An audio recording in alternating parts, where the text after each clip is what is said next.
Subscribe to FarmLab before we begin, because, well, this experiment sounds like folklore until you understand the history behind it. I buried stone mulch around a single plant, fully expecting modest gains at best. What happened instead looked impossible. Deeper green leaves, steadier growth during heat, and soil that stayed cool and damp long after surrounding beds dried out. This technique isn't new, and it isn't a trick.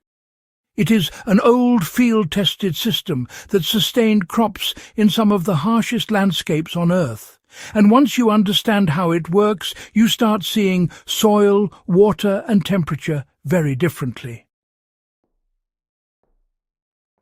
Why ancient farmers trusted stones more than straw in dry and extreme climates. Stone mulching appears across history wherever water was scarce and soils were thin. From the Canary Islands to Andean terraces and Mediterranean hillsides, farmers deliberately buried or layered stones around crops. They weren't trying to decorate fields, they were engineering microclimates. Stones absorb heat during the day and release it slowly at night, reducing temperature swings that stress roots. They also block wind at the soil surface, slowing evaporation in ways organic mulch often cannot in arid or exposed conditions. When I applied stone mulch, I used fist-sized rocks buried shallowly around the plant's drip line, leaving the stem itself clear. Within days, the soil beneath stayed noticeably cooler during midday heat. At night, the warmth stored in the stones prevented the soil from dropping as sharply in temperature. This stability is what ancient farmers were after, and it explains why crops survived where rainfall was unpredictable. How buried stones manage water better than organic mulch in certain soils. So, organic mulch absorbs water, and over time it eventually decomposes, which is usually quite beneficial. Stone mulch, on the other hand, works differently. Rain and irrigation pass quickly between stones and settle into the soil below, where they're protected from direct sun and wind. In clay or compacted soils, stones prevent surface sealing, allowing water to infiltrate rather than just run off. In sandy soils, they slow evaporation without actually absorbing moisture themselves.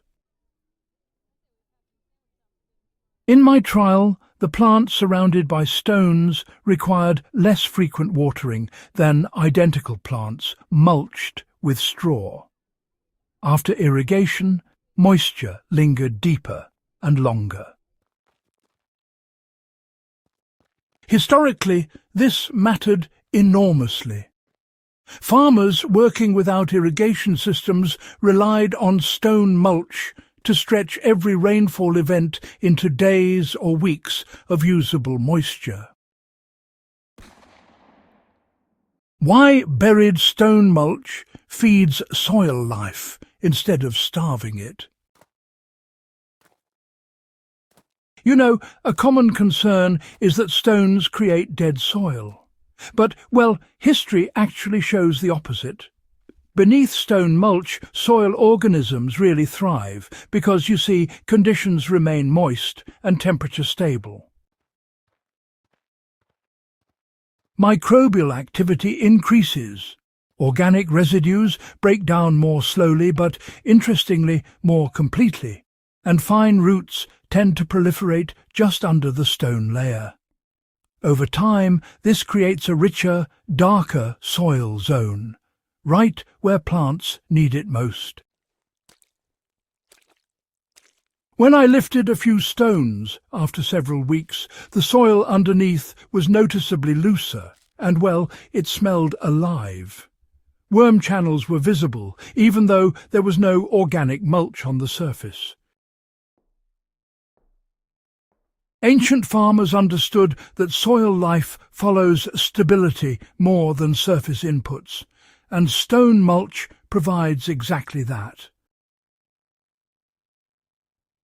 How this technique protects crops from extreme heat and cold. Stone mulch acts as a thermal buffer.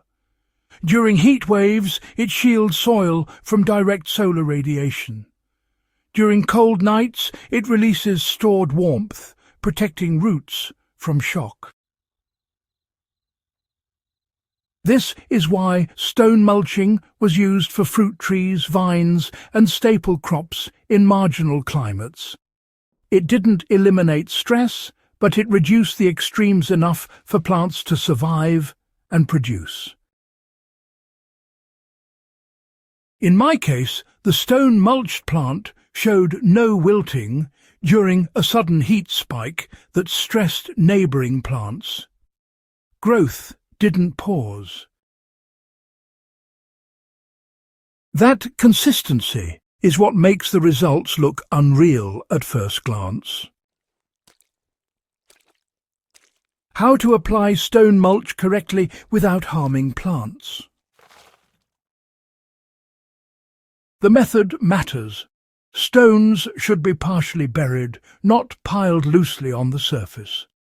This anchors them, improves thermal contact with the soil, and prevents overheating.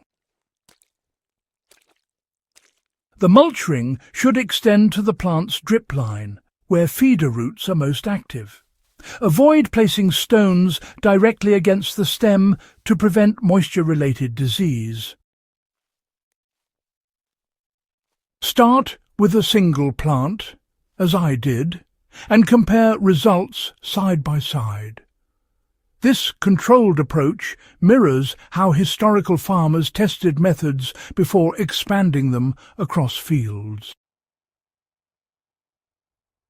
Why modern gardeners overlook stone mulch despite its proven record.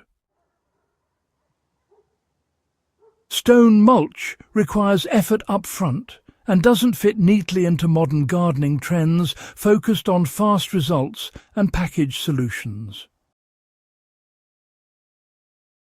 Yet it requires no replacement, doesn't blow away, and it actually improves soil conditions year after year. Ancient farmers valued systems that lasted generations, not just seasons. How this knowledge fits survival gardening and long-term resilience. In survival or low-input systems, stone mulch really shines. It requires no imported materials once it's established, and honestly, it can function indefinitely. In regions facing increasing heat and water scarcity, this technique offers a way to stabilize yields without relying on technology or chemicals. Subscribe to FarmLab if you want more historically grounded techniques that still, outperform modern shortcuts. And, share this guide with anyone who thinks stones belong only in pathways. Sometimes the most powerful tools are the ones we buried centuries ago, just waiting to be rediscovered.